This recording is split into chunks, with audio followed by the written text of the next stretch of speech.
first couple weeks, have you seen what you wanted to see? And I know you've had this game tomorrow night kind of earmarked on the schedule as a big one. So how ready are you for it, and have you seen what you've wanted to see so far? I don't think we've started the same lineup in any game so far. So, we've had some minor injuries that have affected our rotation, but I think it's really given some guys opportunities. We won't be at full strength tomorrow, but it's a big game. I think you schedule these games to really measure yourself, as to where you are first week of December, and it'll be probably our first game playing against a traditional 3-out, two frontline players type of lineup, in some of the, especially Thanksgiving break, we played a lot of four guard lineups, and where some of our bigs had to go out and guard on the floor. What have you liked most about what you guys have done so far? I think our response defensively after the UTA game, I think giving up over 70 points, we took that personally, and I think that the last 3 games we've really made it a concerted team effort to really sit down and guard and be hard to score against.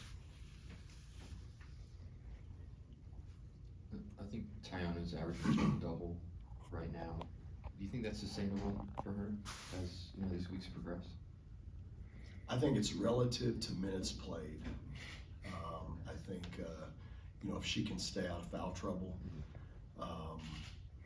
I would have told you probably at the end of last year she had a better chance of averaging double-digit rebounds than maybe she did points. But I think we're seeing how much the hard work and dedication over the summer is paying off for her, because she's really grown her offensive game, and I think her teammates are doing a much better job, especially in the last 3 games of trying to find her. I know that if that were sustainable, it makes us a significantly better team. You mentioned her offensive game. What has changed from your perspective? What is she doing differently? First off, her mentality. She wants the ball. She's demanding the ball. She's running the floor really, really hard in transition to try to do her work early and get post position.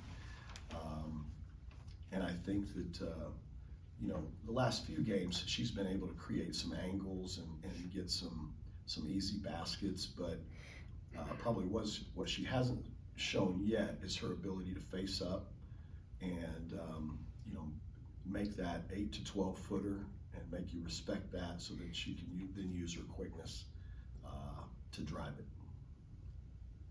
How have you seen Wyvette's transition into the team and her impact? Well, the injury slowed her up. She missed a lot of practice. I think, she's getting a lot more comfortable. I know mentally, playing the point guard for us, it's a lot of information. And I think, for a transfer, I always say transfers, whether junior college or otherwise, it takes about 9 games, for us to really get a feel for,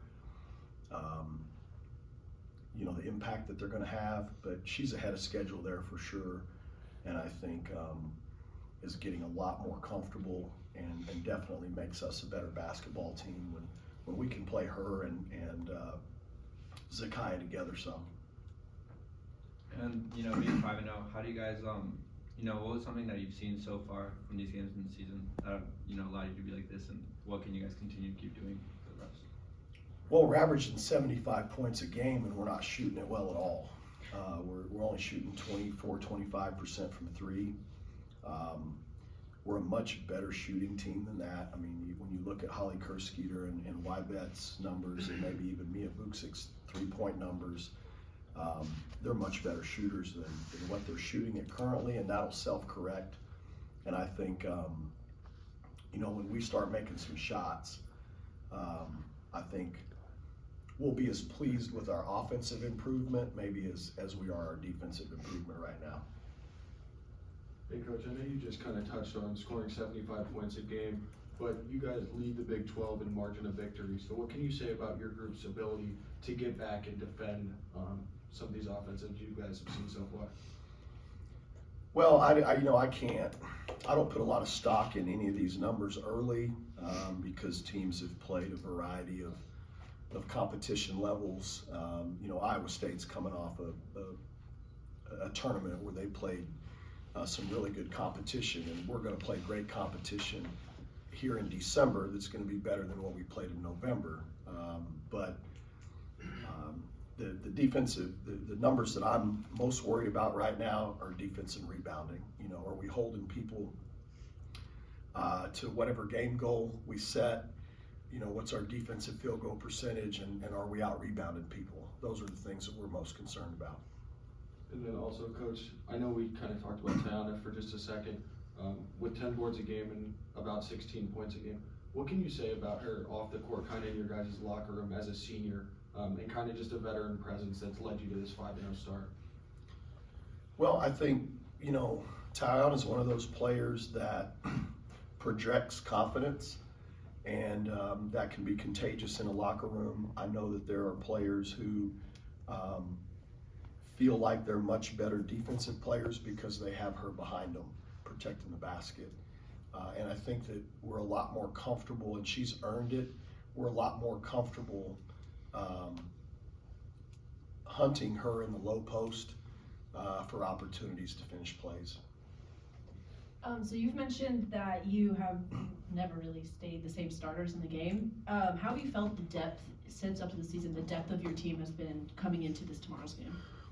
Well, I think the best sign of our depth is that, we've had players miss games, and we're still able to move some parts around and find a way to play decent. We're going to need to be whole, and at some point, we're obviously Ioana Hatzileonte is a really important part of our team, and she's only played one game.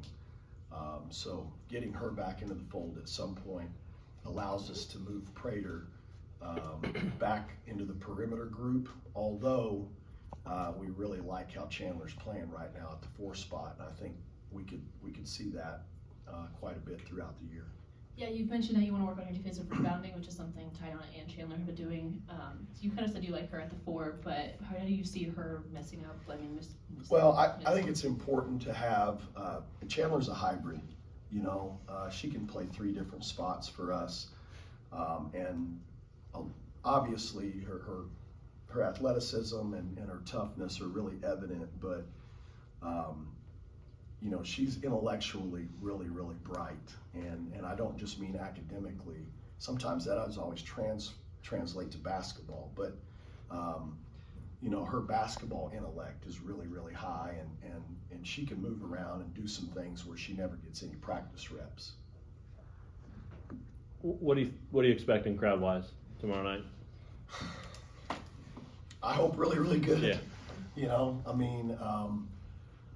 The best we've had in the last 8 years, is what I hope for. Yeah. It's a big game, and I think we have a team that's fun to watch. I think we have a team of young women that represent themselves and our university and our community in a really positive way. We were led the Big 12, and statistically we're in the top 3 of the Big 12 in a lot of stats a year ago, but we were dead last in attendance, and that's not right. This team deserves better than that, to be frank, and I think if people will come out and give them a chance, they'll find that they're a team that they probably want their young son and their young daughter to watch.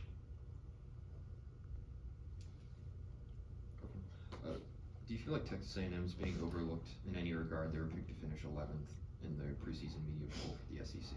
By our team? No, not by you guys, but Oh, well, I don't 'cause have any. I mean, you talked about scheduling tougher, so. yeah, I think, I can't speak for the SEC coaches that picked. I think sometimes in a coaching change, in the portal era, you're not really sure who people are going to have. But I know they have Janiah Barker, who was the number 3 recruit in the country, coming out of high school last year, who is a pro and is really, really impressive on film. I think they're a good team. They present a lot of problems with their size and their athleticism. To comment on what the rest of the SEC thinks of them is, I can't do that. It's going to be a great game for us. Kind of going off of that matchup with Janiah, what are you expecting, and can we get any preview on who's going to be guarding Janiah, Sydney as well? Well, Barker is a problem. I mean, 6'4", can play inside and out.